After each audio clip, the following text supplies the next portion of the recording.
ভুল তথ্য ছড়ানোর প্রবণতা দেশে আশঙ্কাজনক হারে বেড়েই চলেছে। চলতি বছরের সেপ্টেম্বর মাসে ইন্টারনেটে ছড়িয়ে পড়েছে ৩২৯টি ভুয়া তথ্য। রিউমার স্ক্যানার নামের ফ্যাক্ট চেকিং প্রতিষ্ঠানের প্রতিবেদনে এমন তথ্যই উঠে এসেছে। এসব ভুয়া তথ্যের মধ্যে অধিকাংশই রাজনৈতিক উদ্দেশ্য প্রণোদিত। খালিদ ইবনে মিজানের রিপোর্ট। বিশ্বের সর্বাধুনিক প্রযুক্তিতে প্রস্তুতকৃত Arik silver wash detergent powder ৫০০ গ্রাম মাত্র ৭০ টাকা। রিমার্ক।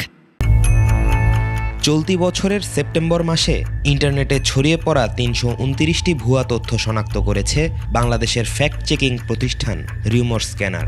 এর মধ্যে রয়েছে ডাকসু ও জাকসু নির্বাচন, দুর্গাপূজা, এশিয়া কাপ, জাতিসংঘ অধিবেশন, খাগড়াছড়ির সহিংসতা, জাপা ও গণ অধিকার পরিষদের সংঘর্ষের মতো সমসাময়িক ঘটনা।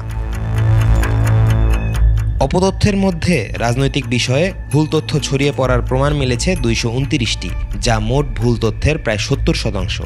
এছাড়া জাতীয় বিষয়ে ৫৩টি, ধর্মীয় বিষয়ে ২০টি, আন্তর্জাতিক বিষয়ে ১১টি, বিনোদন ও সাহিত্য বিষয়ে ৫টি, শিক্ষা বিষয়ে ৪টি, খেলাধুলা বিষয়ে ৬০টি ভুল তথ্য শনাক্ত হয়েছে গত মাসে।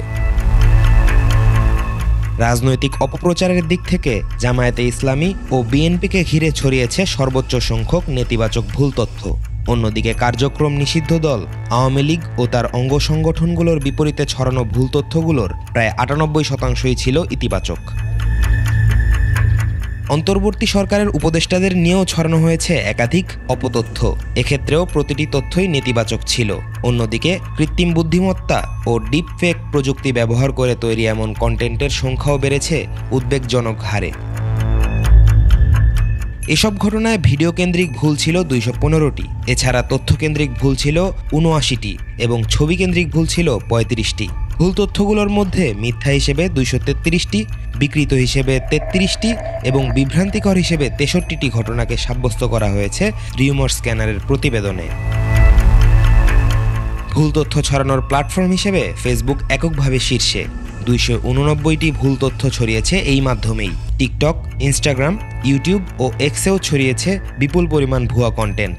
এমনকি দেশের কিছু গণমাধ্যমেও ভুল তথ্য প্রকাশের প্রমাণ মিলেছে। গণমাধ্যমের নাম, লোগো ও শিরোনাম ব্যবহার করে তৈরি করা হয়েছে ভুয়া ফটোকার্ড ও সংবাদ। এই পদ্ধতিতে দেশের ১৫টি মিডিয়াকে জড়িয়ে অন্তত ৩৩টি ভুল তথ্য প্রচারিত হয়েছে বলে উঠে আসে রিউমার স্ক্যানারের প্রতিবেদনে।